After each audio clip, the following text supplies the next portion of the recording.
say hallelujah? అందరూ చెప్తారు హల్లెలూయా అని. So God is telling today, దేవుడు ఏం చెప్తున్నాడు ఈ రోజు మనతో? God done that work through Solomon. దేవుడు సొలొమోనుతో ఏదైతే పని చేశాడో, See what God want to do through him, he done it. చూడండి, సొలొమోను కాలంలో దేవుడు ఏ ప్రణాళిక కలిగి ఉన్నాడో సొలొమోన్ అది నెరవేర్చాడు. First Ark of Covenant for the church constructed by Solomon. చూడండి, ఇక్కడ సొలొమోను ద్వారా దేవుని మందసము, దేవుని మందిరము నిర్మాణం జరిగింది. When he done, అది నెరవేర్చిన తరువాత his duty completed. అతని పని ముగిసింది. Let God take over it. మిగతాది ఏం తెలుసా?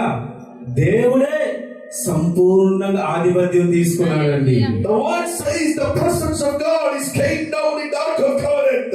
దేవుడి వాక్యం చెప్తుంది కదా, దేవుడి సన్నిధి మా నిబంధన మందసం మీద దిగి ఉంది. In the tent of glory. ఎలా తెలుసా? మహా గొప్ప మహిమతో దిగిందండి. Hallelujah. Hallelujah. The tent is fully filled by the smoke.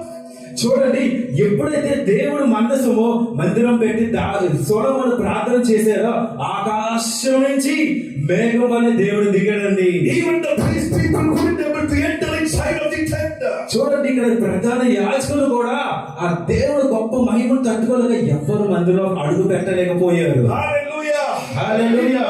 Tell you to do something after that. You don't have any role in that by the time. But every role will be on the God. చూడండి, దేవుడు చెప్పిన ప్రణాళిక మీరు నెరవేర్చిన తర్వాత మీరు చేయడానికి ఏమీ లేదండి. సమస్తము పరిశుద్ధాత్మ దేవుడే నెరవేర్చును. God telling you something today. దేవుడు మీతో మాట్లాడుతున్నాడండి. Hallelujah. Hallelujah. God telling you to do something to do. దేవుడు చెప్తే మీరు చెయ్యండి భయపడకుండా. After you done it, your role is finished. మీరు చేసిన తర్వాత మీ పని ముగిసింది.